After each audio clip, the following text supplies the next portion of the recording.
Hi, magandang araw po ulit sa inyo. Ngayon ay second reading for the day. Kamusta po kayong lahat? Ngayon po ay bibigyan ko kayo ng pangalawang reading for today. Ayan. No?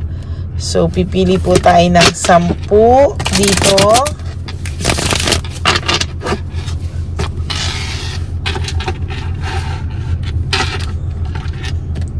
Pili po tayo 1, 2,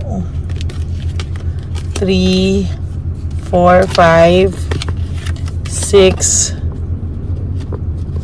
7, 8, 9,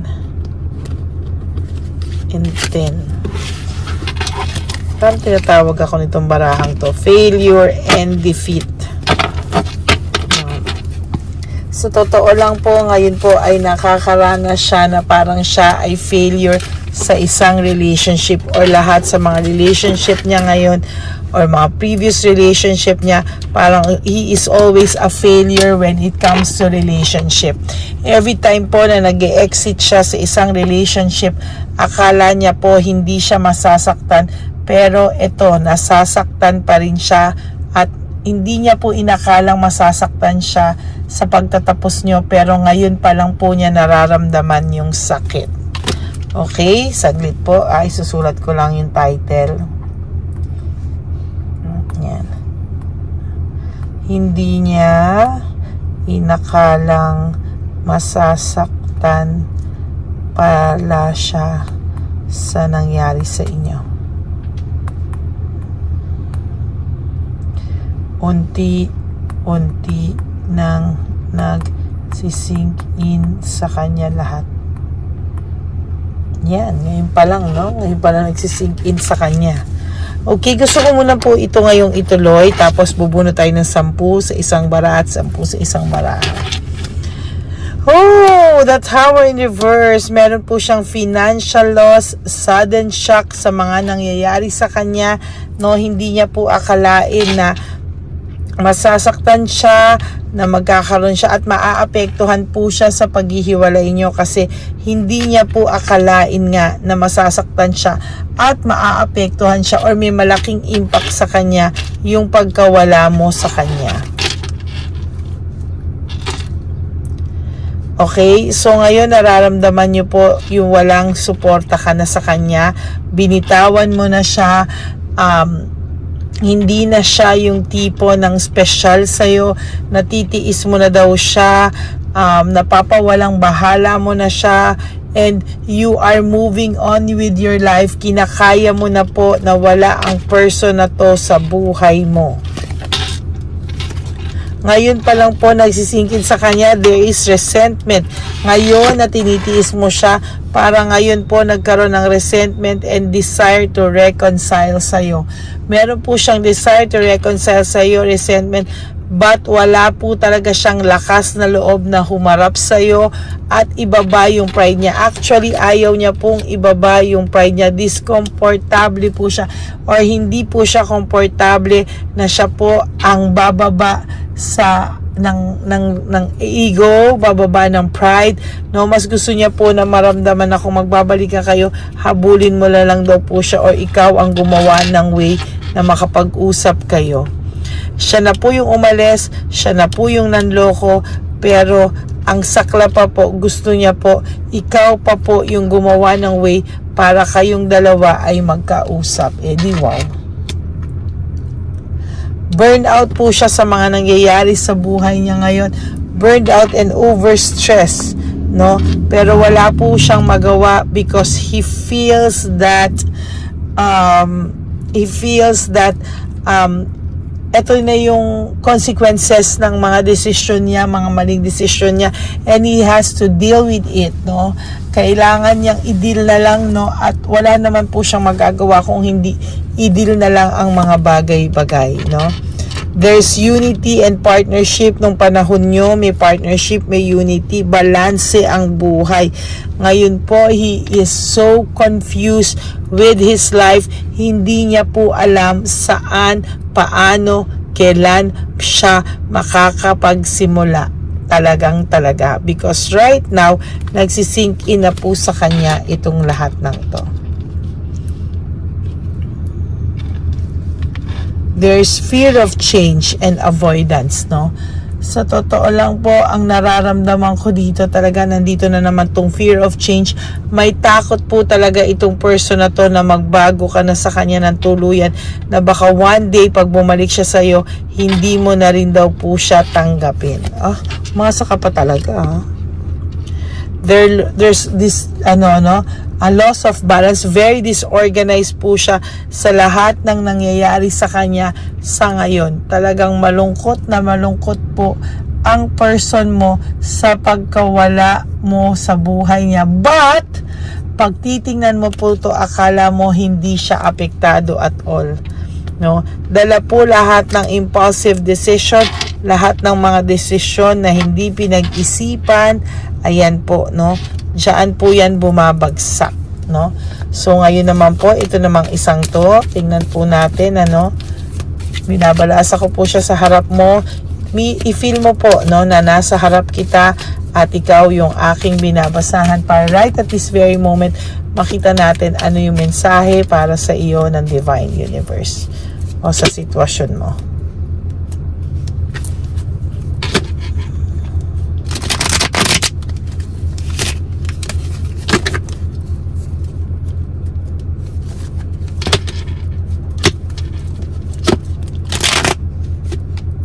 Nagkatigas ng aking baraha ngayon.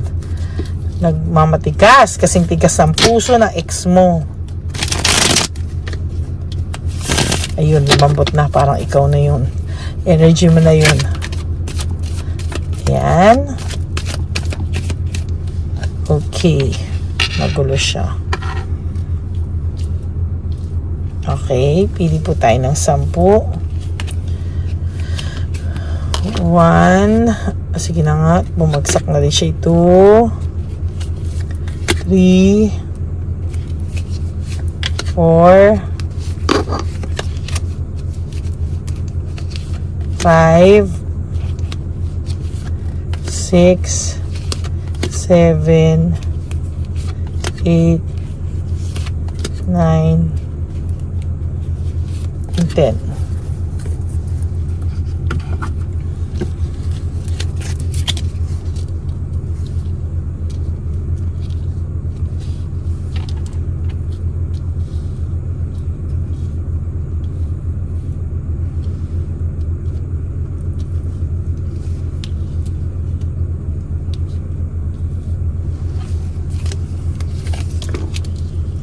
Search for truth, no? Actually, nag-iimbestiga rin po ito, no, regarding sa iyo. Nangangamusta po siya. Kinakamukamusta ka rin po niya sa iyong mga kamag-anak or kaibigan or sino man ang mutual person na kilala nyo, no? So, nag-iisip-isip din po ito. Nag-aano din po ito, no? Nagtatanong-tanong, nangangamusta po ito tungkol sa iyo. Nagkakaroon po siya ng difficulty sa pagdidesisyon. Hindi niya po alam kung ano po ang mangyayari. Hindi niya po alam kung ano ang mga susunod na may kaganapan. Pero, ayan po, oh.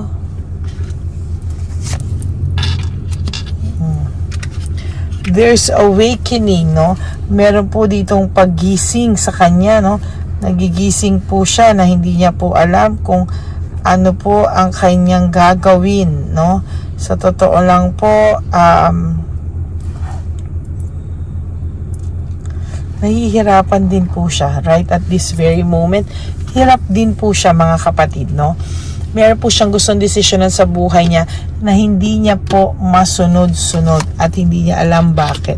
There's this distraction and lack of rewards, no? Meron po akong nakikita dito na distracted po siya sa mga bagay na hindi niya po alam saan nanggagaling, no? Konektado po sa universe lahat, meaning ang mga nangyayari po sa kanya ay pawang karma po na galing po sa universe at hindi po dahil sa energy nyo, meaning nakatakda pong mangyari ang mga bagay na to for the universe to teach her or him a lesson. Pinag-uusapan ka po niya sa ibang tao. Maybe nung una talagang siniraan ka nito, sinisi ka nito, lahat kasalanan mo, no? Pero ngayon sa totoo lang po, ikaw po ay iniisip-isip niya, no? Talaga iniisip-isip ka po ng person na to. Finding peace and moving on. Gusto niya po ng katahimikan sa buhay niya, but hindi niya po alam kung hanggang kailan niya po yan makakamtan.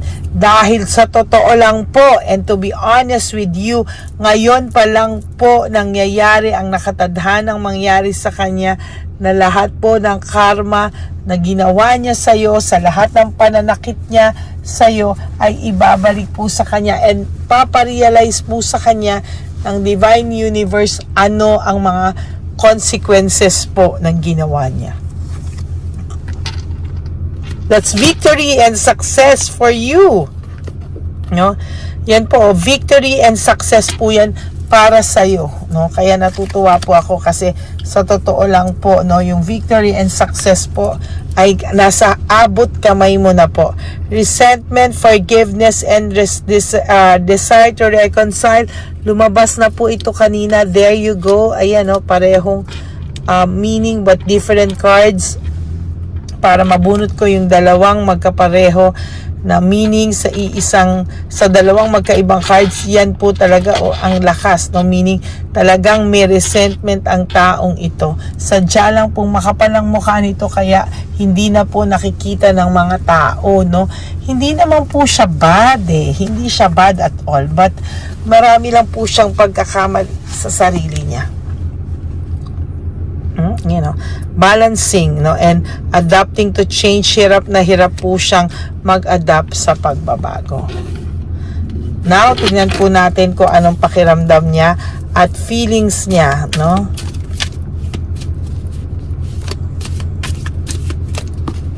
Tingnan po natin ang feelings nitong taong to. Kukuha po tayo ng 5. Pero bago po yan, balasahin muna po natin.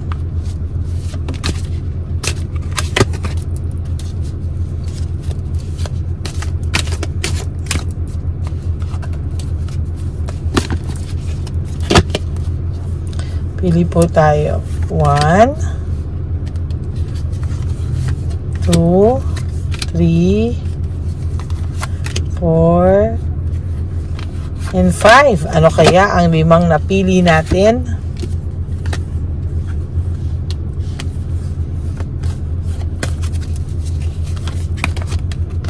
You are so different from everyone around me. Meaning, sabi ko nga po sa iyo, no, ito po ay talagang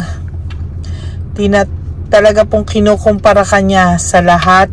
Kinukumpara ka po niya sa lahat ng nakilala niya.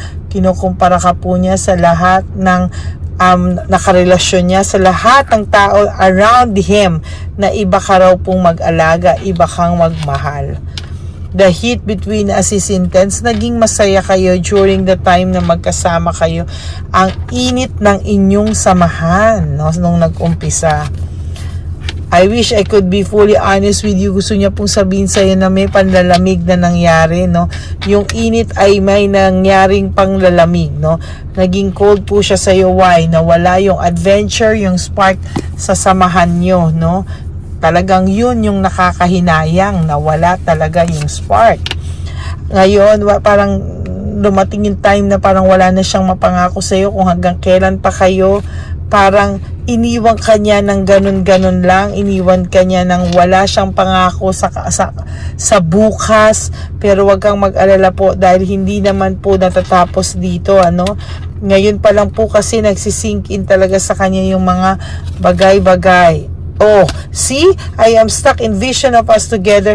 Meaning, ngayon pa lang po niya talaga naiisip lahat. At huwag ka pong mag-alala because na-stuck naman po siya sa vision na kayo pa rin po sa huli. That's it for your second reading of the day. Maraming pong salamat sa lahat sa inyo. na nanonood at nag-aabang ng aking laging mga videos, no, na i-upload. Maraming pong salamat sa inyong lahat. Thank you everyone. God bless you. Huwag po kayong malulungkot. Just enjoy the rest of the day. And for those of you who wants to have a private reading with me, you can message me at Ladyly Elena. That's LADYLY. Yan po ay nasa dulo ng aking video. Yan po ang aking official, legit, and only FB account, no?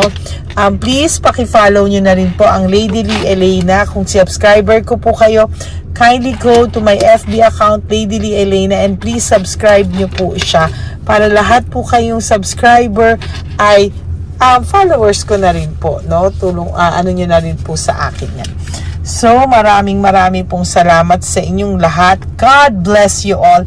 And I love you from the bottom of my heart. Just don't ever give up. Life is short. Don't make it shorter by stressing yourself from all the heartaches and pains na binigay sa inyo na kahapon. Just surrender everything to the divine universe. Just let go. Sabayan niyo po ako. And let God write your love story. Yan, napakaganda po ng ating mensahe na yan. Ano? So maraming pong salamat, no, for those of you who wants to give me a super thanks. I would really be grateful to you. And please, no skipping of ads po. Tulong nyo na po yan sa ating channel. Okay, God bless you all. I love you all from the bottom of my heart. Just enjoy your Wednesday. And enjoy lang po. Tanggalin ang lahat ng stress. Okay? God bless you. I will be back again for another set of reading later. Okay? I love you all. Bye!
Bigay yan ni Papa Jesus. Ano sa'yo?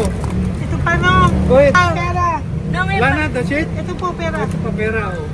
Bigay yan ni Papa Jesus. Kain mo yan, ha? Jesus yan. Wala ka ng pera dyan, ha? Okay lang kami, okay lang kami. Para sa iyo yan, para sa iyo. Naman yan ang isip niya. Pagkain mo yan, ha? Saan ka pa? Bye-bye. Yung pagkain mo kunin. Nga po ito. Bakit? Lagay mo lang po dito. Pati po. Taga po, may bibigay lang po kami sa'yo. Bigay po ni Papa Jesus. Yan, para po sa'yo yan. Ingat po.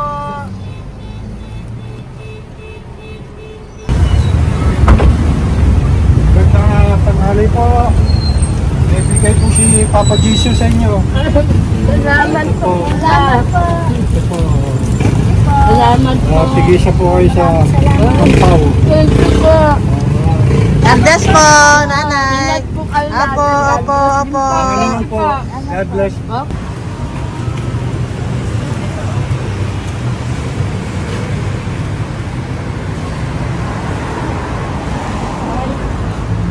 Bigay po ni Papa Jesus sa inyo.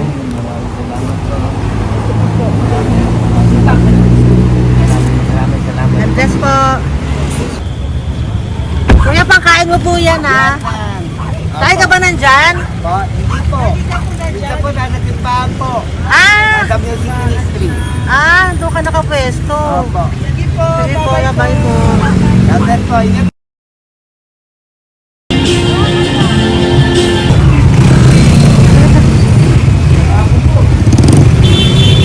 Pagkakit po ni Papa Jesus.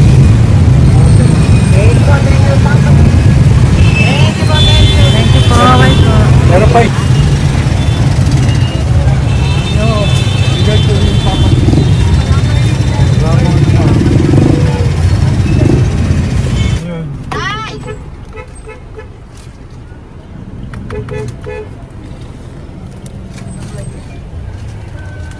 Yun. Tay, para sa iyo po, bigay po ni Papa Jesus. Papa Jesus, eh. Tay, bye-bye. God bless po, God bless. Para sa iyo po, bigay po ni Papa Jesus. Ayan po, bigay po yan sa ni Papa Jesus. Thank you po. Amen.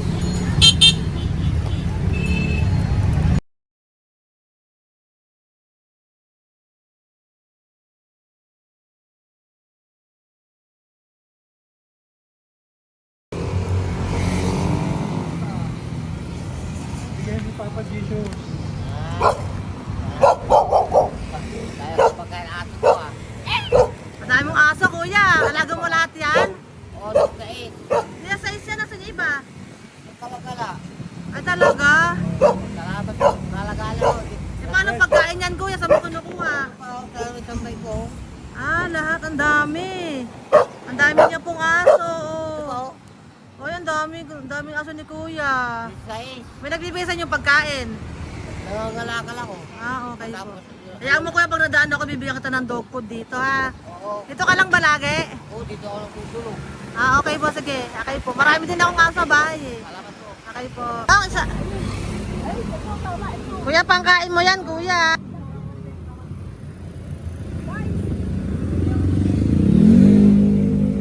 Nangangalakal ka, kuya?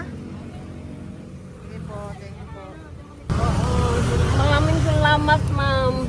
May pagkain ka, nanay. Sa hirap ng buhay ngayon. Ba't nandito ka, nay? Tagasan ka ba? Yung arthritis ang sakit ko eh. Tagasan ka ba, nay?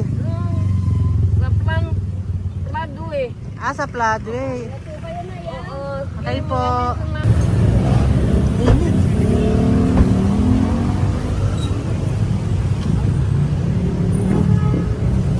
Nay! Bibigay ako sa'yo. Matandaan mo na ako. Ito. Hapon po. Si tatay. Si tatay. Thank you, Nay. Habay po.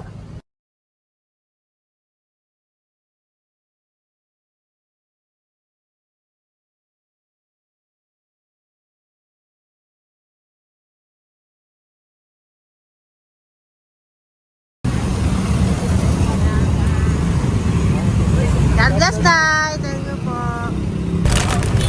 Pabigay po. Bigay po ni Papa Jesus. Salamat po. Bigay po ni Papa Salamat po, Jesus. Ito ate. po, oh. Salamat po. Bigay po ni Papa Jesus. Ito pa po. Salamat po, tay. Salamat po, tita. Bye-bye po. Maraming po salamat. Kayo, ate. Opo, ingat po kayo. Taga saan po Ingat kayo? Taga Tayabas, Quezon po kami. Mga aita po kami sa Quezon, mga katutubo. Ah, sige. Ingat po. God bless.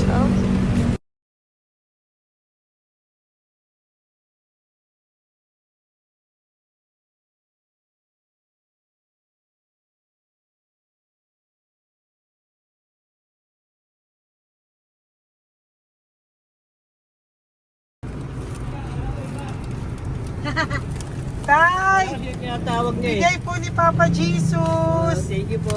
Ayan po. Sobrang Ang sipag mo naman, tay. sipag nyo naman po. Kanina po kasi, taglagas ngayon, taglagas.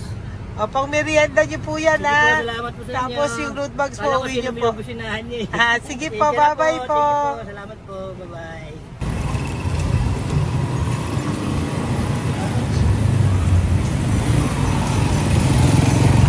Brother! Basta, mabigay ni Papa Jesus. Ang sa'yo. Ang kaya mo yan, ba't hindi ka makatayo? Na ano ka? Ah, okay. Sige, bye-bye. Hello po. Tama. Para sa inyo po, bigay ni Papa Jesus. Thank you very much. Sige po, bye-bye po. God bless you. Tay, magandang hapon po. Bigay po ni Papa Jesus. Ito pa po, Tay. Para sa inyo po. Bye-bye po.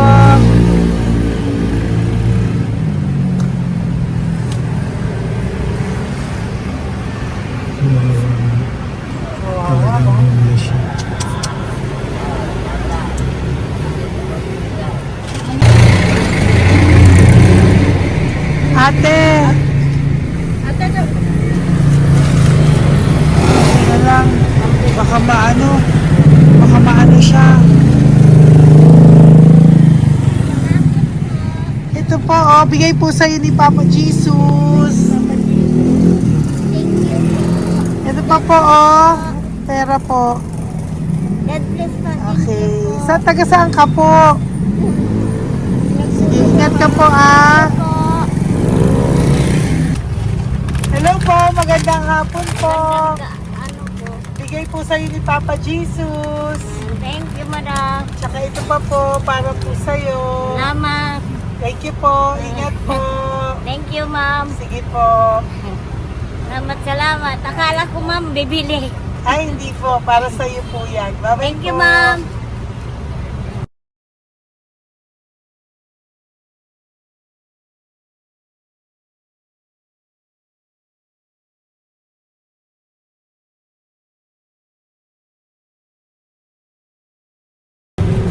Hi.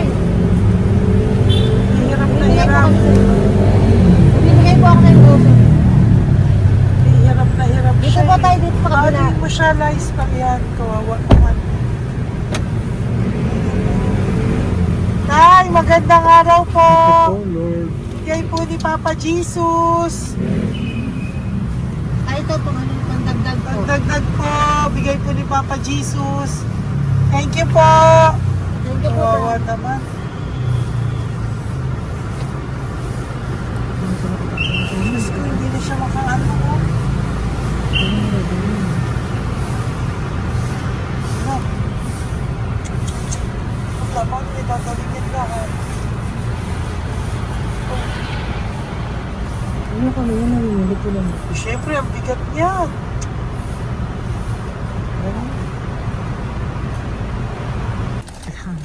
Kaya, bigay sa'yo ni Papa Jesus. Thank you po, ma'am. Ayun yung palinis po, ma'am. Hindi na po, okay na Thank you po. po. Ito po. Thank you ma'am. po. Thank you, sir.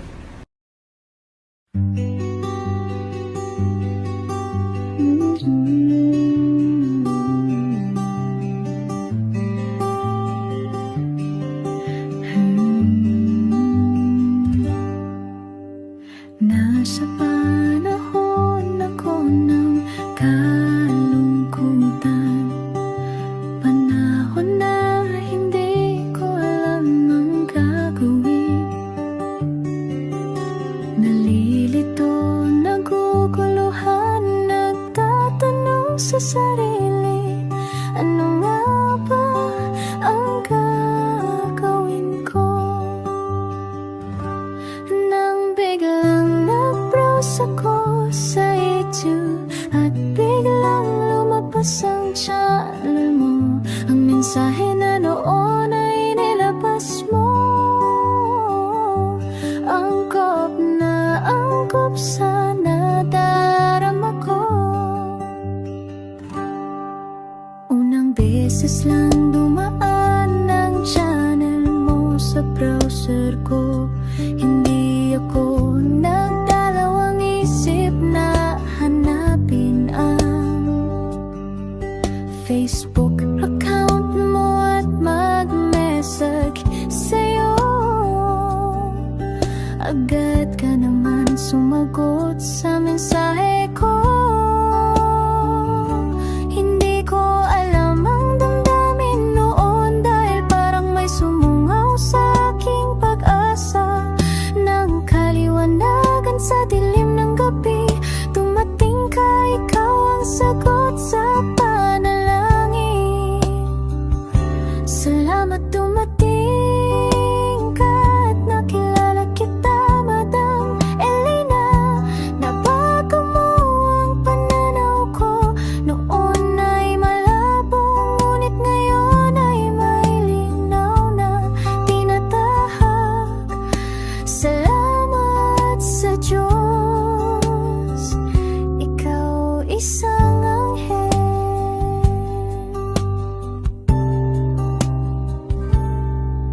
na inihulog sa lupa upang kami ay tulungan na magkaroon ng linaw sa buhay. Pinadaan sa'yo ang mensahe na naisip